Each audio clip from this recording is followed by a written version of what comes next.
I just want to say I love the sound of children talking in the silence, because it is a reminder of what we and who we are fighting for. So tomorrow is Yom HaShoah, International Holocaust Remembrance Day. It's a solemn day remembering World War II and the Nazi-controlled Germany's attempt to exterminate all the Jews, while most of the world, including the United States, did little to prevent it.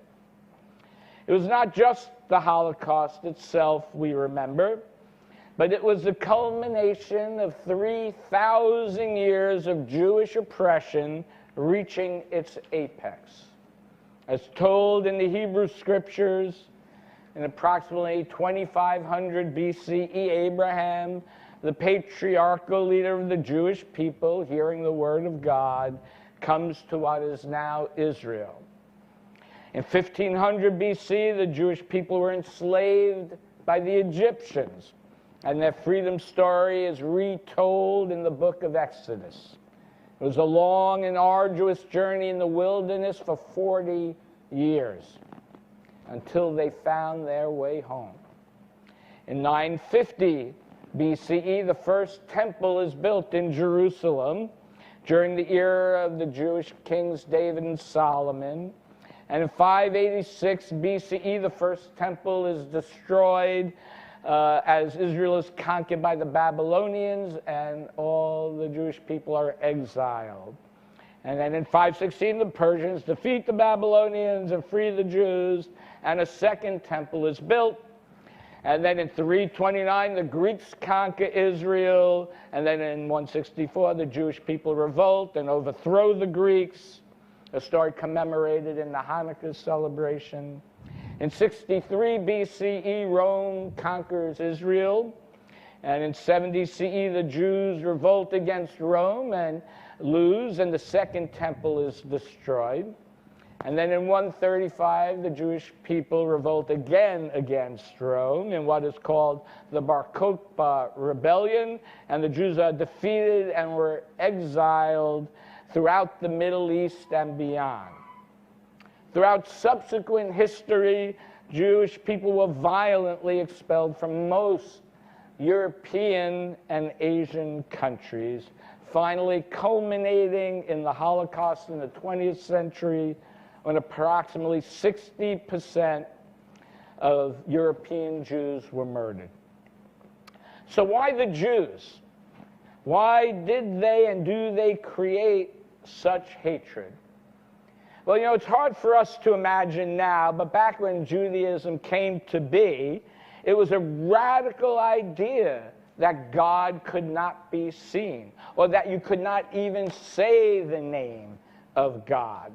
Right? This and the claim of a radical monotheism, the oneness of God, the oneness of the universe, challenged the validity of many other gods who people sacrificed to and made statues of. And it's really interesting to learn that this caused many of the ancient religions to believe that the Jewish people were actually atheists because you couldn't see their God. Now, Jews' refusal to acknowledge the Greek and Roman gods created ongoing conflict when those countries conquered Israel. They had integrity in their religion. And this is another key reason why often they are targeted, is that there are 613 laws in the Torah, the Jewish scriptures, required of Jews. This included dietary laws, which included a requirement to minimize pain to animals. And very interestingly, thinking about it, I think that has always been a thread in the culture of why we really weren't hunters often. And as well, you could not eat meat and dairy together. So no cheeseburgers. I don't know how people survived. I don't. This and as well as many other of the discipline laws in and of themselves set Jewish people apart from others. Like you can't go out to dinner with somebody else or go to their house and eat if they didn't keep food a certain way. And so they ended up being segregated often. And without question, Christianity, more so than any other religion or government, laid the groundwork for much of the suffering of Jews across the millennium. I am often surprised how many Christians do not realize that Jesus was Jewish. In the Christian scriptures, it is clear that early Christians struggled. They wanted to, but they struggled to convert Jews, and thus they proceeded to convert pagans. Many pagans had origin stories of their gods who became human, died, and were resurrected. So very similar to the Jesus story, and thus made it much easier to convert them. And as well, the Christians found it easier to convert pagans since Christians did not require the dietary laws, and as well did not require circumcision. So I can easily imagine circumcision does not encourage adult male conversion. Just saying personally. I mean, everybody, pretty much every person often gets that now, but for most of history, only Jewish people were circumcised. And as well, Christianity, due to Jewish revolts against the Roman rule, Christianity demonized Judaism in an attempt to invalidate Judaism and validate themselves. Right? They wanted to be clear. We're not the ones rebelling against you. They're bad for doing that. We're good. And the Gospel of John, the last of the four Gospels, was written the latest Gospel written well after the death of Jesus, almost 100 years, was particularly focused on blaming Jewish people for the death of Jesus. And the idea was promoted for most of Christian history that Jews killed Jesus. It was not until the 1960s that a pope came out and said specifically, no, that is not true. And over the millennium, Christian church laws, which were civil laws through most of Europe, specifically discriminated against Jews. As an example, Jewish people were not allowed to be in certain professions or to own land, right? So they couldn't work the land. Often, the only way they were allowed to earn money was through finance, because Christians theoretically weren't allowed to do that, the arts, and they could be tax collectors, right? So imagine if your only interaction with a certain group of people was they're collecting your taxes and repossessing your property for the ruler of that particular land. And, those limitations, they created a stereotype. And over time, this just became part of the thought process of much of European and then American culture. It seeped into the cultural writings of Chaucer's Canterbury Tales and Shakespeare's The Merchant of Venice, and as well, surprisingly for me, even Voltaire's writing. And in the 16th century, Luther had originally spoken favorably about Judaism because he was convinced that once they read his interpretation of the Bible, they would all convert to Christianity. Surprise, they did not. And he was shocked by that. Literally, this is true. And so he became virulently anti-Semitic after that, and in his later years wrote a book entitled On the Jews and Their Lies, which was truly a horror, promoting violence against Jews. And one last example that still deeply influences anti-Semitism, a book called The Protocols of the Elders of Zion. The book concocts the story of a global conspiracy by Jews to take over the world. Some versions of these books existed by the end of the 18th century, and it was more prevalent starting in 19th century Russia, which led to violent persecution against Jews, which is what led my family to come here, much like the one that brought my great-grandfather here.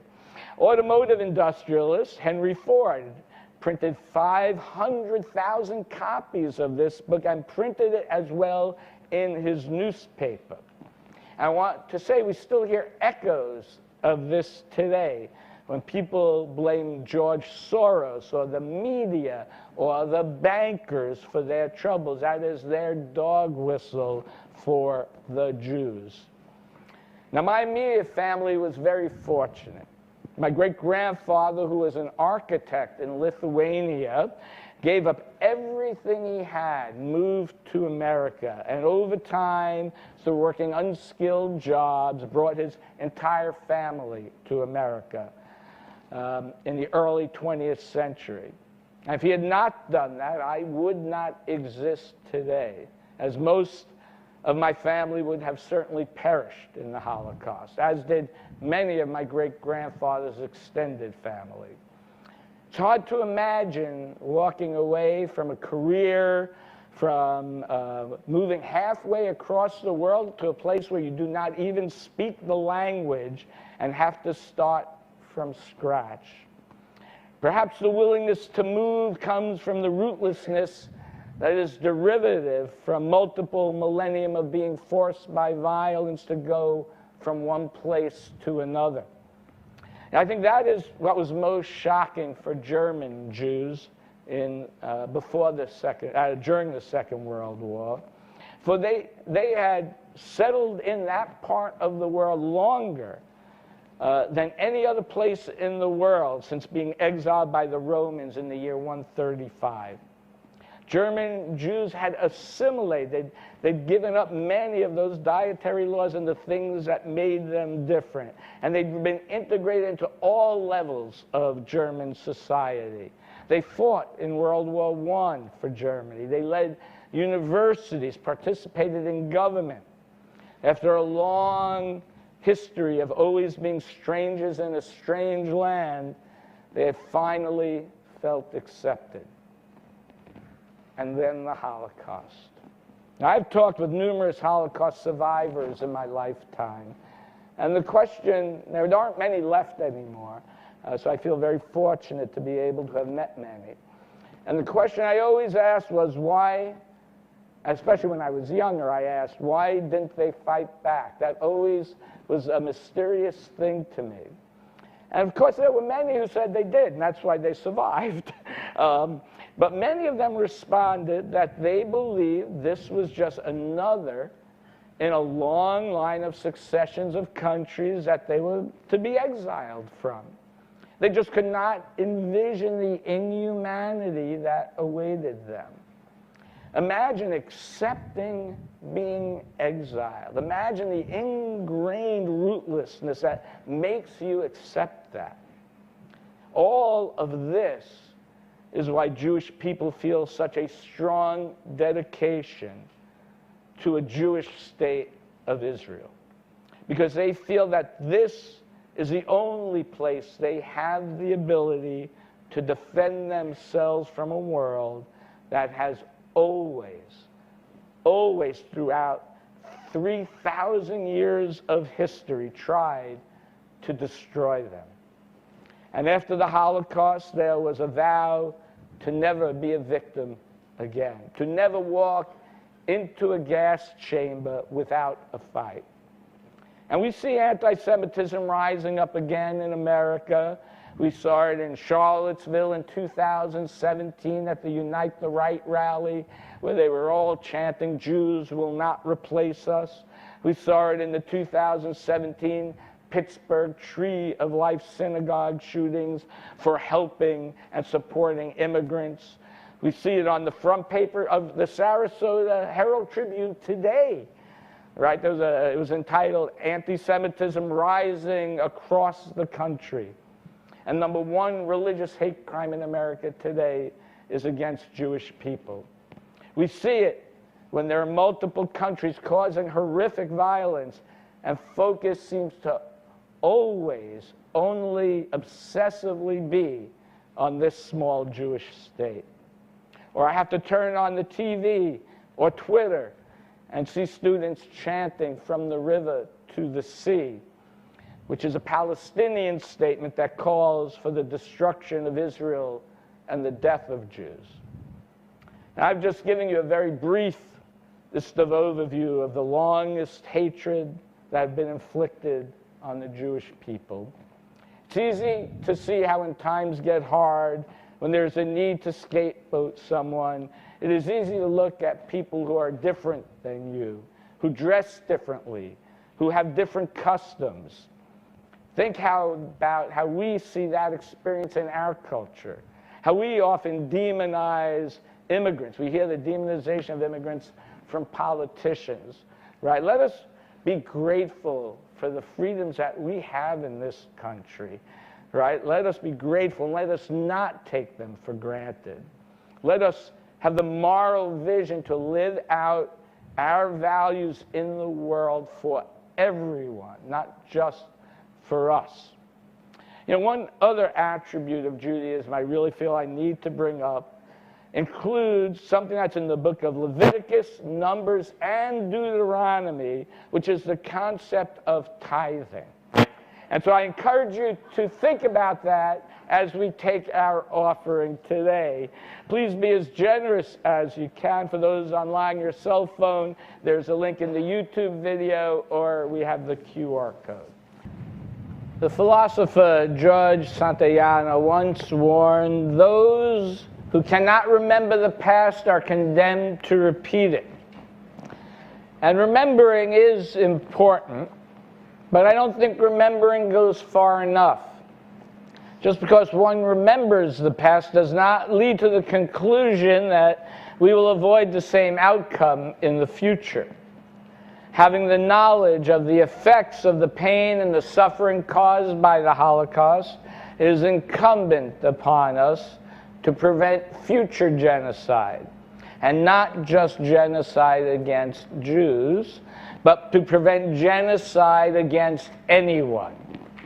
Now, after the Holocaust, there was a modern midrash. Midrash is a Jewish commentary on the Bible, a form of storytelling, where a rabbi imagines himself at the gate of Auschwitz with God, and he harangues God, asking how God could allow this to happen.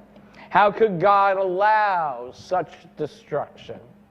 And God turns to the rabbi. This is the most I've said God here in like 2 years. And God turns to the rabbi and says, "How could you allow this to happen?"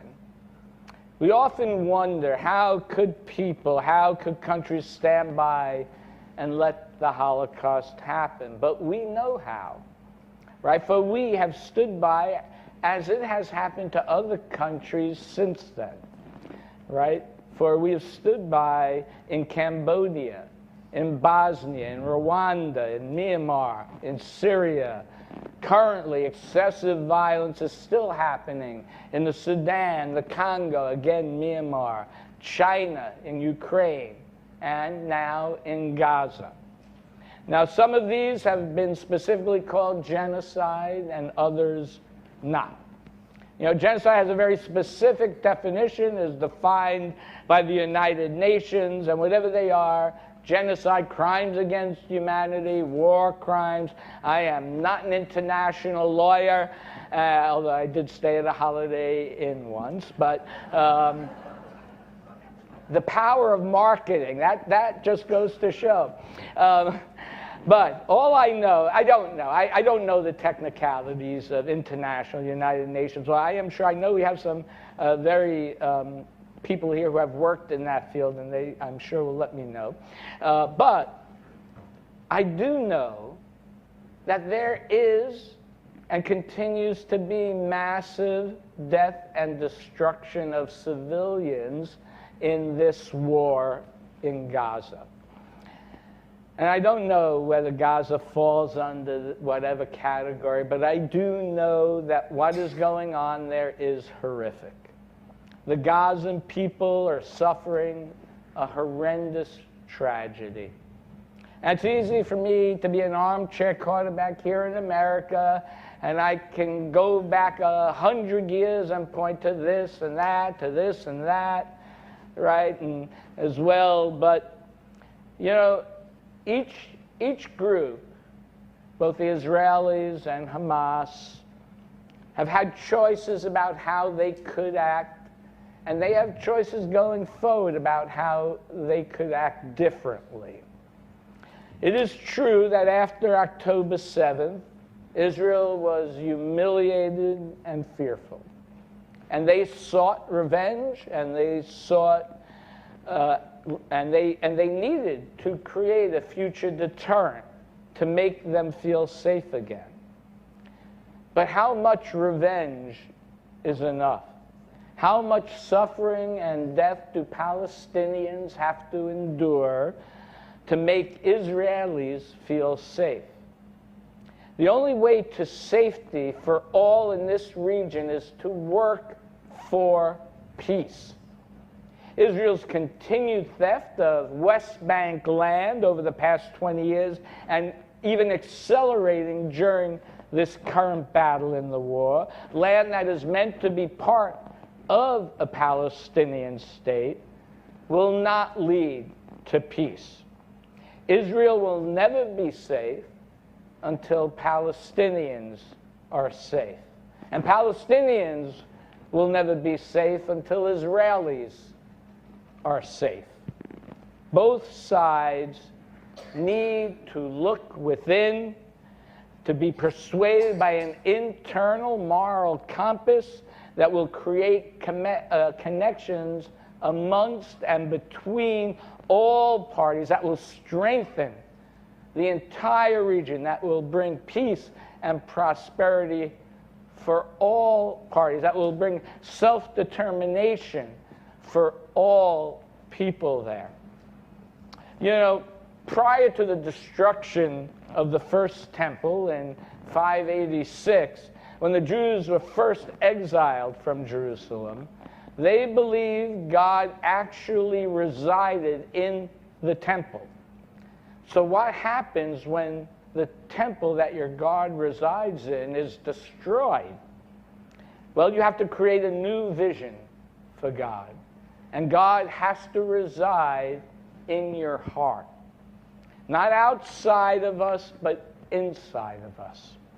And when you are forced from location to location, and you don't have roots in a land, you learn to grow your roots internally. Right? Your roots are strengthened by the integrity of your actions. Your roots are nurtured by the truth of your speech. And your roots grow from living a life full of doing good deeds. And your roots spread through the putting forth a full and ethical effort into all of your actions. And by doing so, those roots define who you are.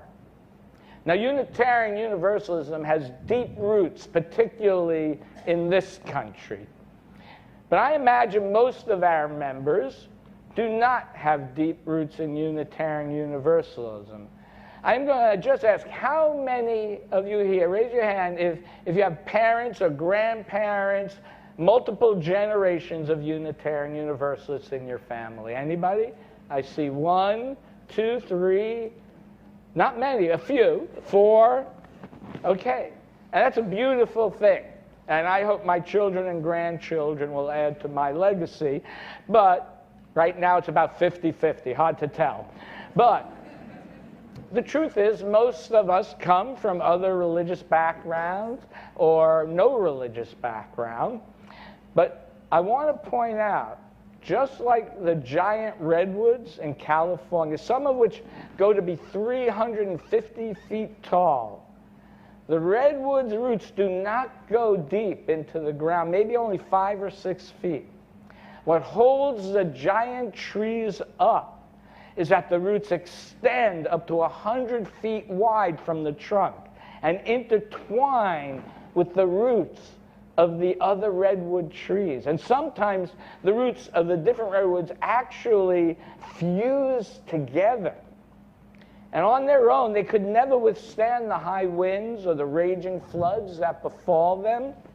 Only by connecting with others, only can they stay standing and continue to grow strong and tall.